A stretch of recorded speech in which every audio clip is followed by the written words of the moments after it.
घरची कामं ही आपली रोजची ती ठरलेली असतात, नित्यनियमाने आपण ती करत असतो. पण ती कामं करताना, तर स्वयंपाक करताना काहीतरी नवीन आयडियाज वापरणं, काहीतरी नवीन ट्रिक शोधून काढणं, काहीतरी शॉर्टकट शोधून काढणं, हे मात्र आपल्या गृहिणींना बरोबर जमतं, नाही का? तर अशाच काहीशा एक नवीन छोट्याशा टिप्स घेऊन आलेली आहे आज मी तुमच्यासाठी.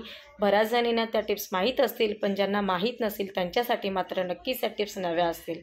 चला तर अशा आपण टिप्सला आपल्या आजच्या सुरुवात करूया. घरातला हा आपल्या टी व्हीचा रिमोट जो घरातला प्रत्येकजण यूज करतो आणि त्या रिमोटला तेलकट चिकट कसलेही हात लागतात आणि मग त्या रिमोटचा खुळखुळा होऊन जातो अक्षरशः.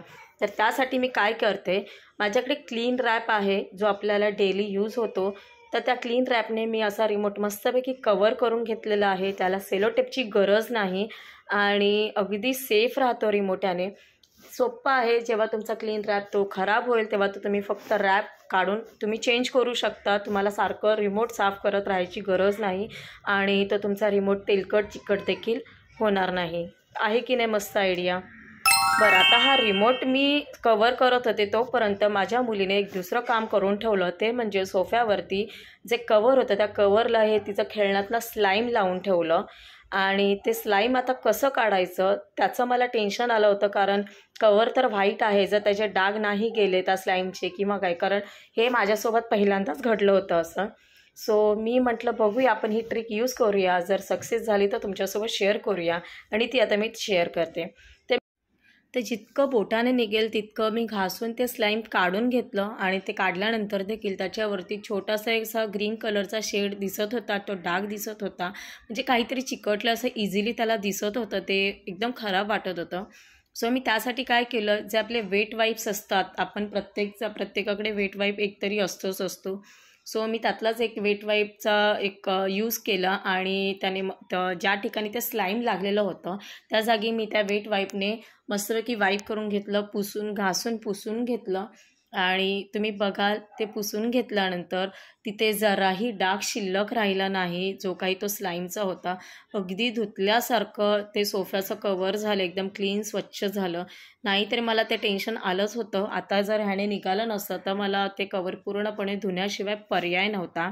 तुम्ही बघाल अगदी स्वच्छ असं निघालेलं आहे ते कवर.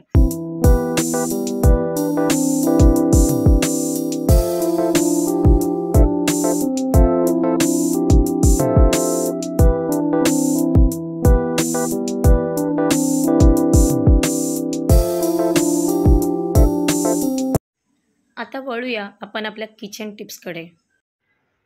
बऱ्याचदा आपण चहा प्यायला बसतो आणि नेमका धक्का लागतो किंवा काहीतरी गोंधळ होतो आणि तो चहा थोडाफार तरी सांडतोच. त्यातल्या त्यात जर असं व्हाईट रुमाल किंवा आपला जर व्हाईट ड्रेस असेल मग तर अजून पंचाईत होते.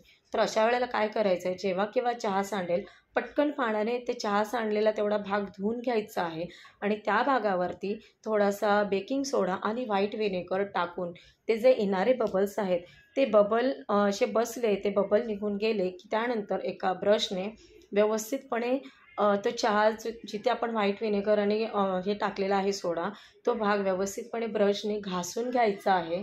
तुम्ही बघाल जसं जसं आपण घासतोय तसं त्याचा कलर निघत चाललेला आहे.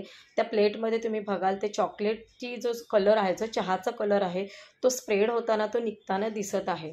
ते व्यवस्थितपणे घासून घेतल्यानंतर ते पुन्हा एकदा नॉर्मली साबणाने वगैरे ते वॉश करून घ्यायचं आहे आणि तुम्ही बघाल आता पूर्णपणे तो चहाचा कलर निघून गेलेला आहे. हां, पण तुम्ही ही जी टीप आहे चहा पडल्यानंतर इमिजिएट बेसिसवरती त्याच वेळेला अप्लाय केली तर त्याचा मात्र रिझल्ट येऊ शकतो. तर आता पुढची टीप आहे, मला करायची होती टोमॅटो प्युरी आणि फक्त एकाच टोमॅटोची प्युरी हवी होती. सो मी त्यासाठी काय केलं, एक छोटीशी जी आपली किसणी असते त्या किसणीवरती टोमॅटो किसून घेतला. आता ते एकाच टोमॅटोच्या प्युरीसाठी कुठे ते पुन्हा उकडत ठेवणार, पुन्हा ते मिक्सरचं भांडं काढणार. त्यापेक्षा म्हटलं आपण किसणीने किसून बघूया. आणि तुम्ही विश्वास बसणार नाही तुम्हाला, मलाही त्यावेळेला विश्वास बसला नव्हता. अक्षरशः जेव्हा मी तो टोमॅटो किसून घेतला ना, एकदम मऊसूत अशी एकदम सॉफ्ट अशी ती प्युरी झाली. त्याचं जे टोमॅटोचं साल आहे ते सुद्धा अलगदपणे साईडला निघालं आणि मला त्याच्यामध्ये कुठेही अशा ज्या नॉर्मली गाठी वगैरे अशा निघतात टोमॅटो पल्प काढताना, तशी नाही भेटली. एकदम सॉफ्टपणे ती प्युरी मला भेटली. तुम्हीसुद्धा ही टिप ट्राय करून बघा, नक्की तुम्हाला आवडेल. आणि यासाठी तुमचा वेळही जास्त लागणार नाही. हार्डली 1 मिनिटाचं काम आहे. पटकन तो टोमॅटो किसून होतो आणि पटकन आपली प्युरी तयार होते. आता पुढे बघूया आपण. जेव्हा बऱ्याचदा काय होतं, आपण मटकी भिजवून घेतो किंवा मटकीला मोड आल्यानंतर आपण जेव्हा भाजी करायला घेतो त्यावेळेला नेमकं त्या मटकीला वास सुटतो, असं एक वेगळासा कुबटसा वास सुटतो. तर अशा वेळेला काय करायचं आहे, एक मिठाचं पाणी करून घ्यायचं आहे. मीठ व्यवस्थितपणे विरघळलं की त्या पाण्यामध्ये जी आपली मटकी आहे भिजवलेली मोड आलेली, ती एक 5 ते 10 मिनटं भिजत ठेवायची आहे. आणि व्यवस्थित ती भिजवून घेतल्यानंतर ती हलक्या हाताने अशी चोळून घेऊन नंतर ती गाळून घ्यायची आहे मटकी. गाळून घेतल्यानंतर तुम्ही बघाल त्या मटकीचा जो काही कुबटसा वास होता, एक वेगळा जो वास यायचा, तो वास पूर्णपणे निघून गेलेला असेल आणि ती मटकी आता तुमची भाजी करण्यासाठी पूर्णपणे रेडी आहे.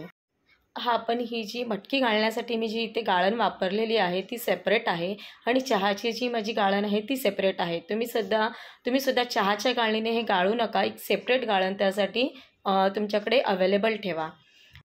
आता हे जे लाकडी पोळपाट लाटणं आहे हे आपल्या रोजच्या वापरातलं आहे. सगळ्याच जणांकडे असेल नसेल माहीत नाही, कोणी स्टीलचे सुद्धा वापरत असतील. तर माझ्याकडे हे लाकडी जे पोळपाट लाटणं आहे गेली 8 ते 9 वर्ष झालं मी वापरते.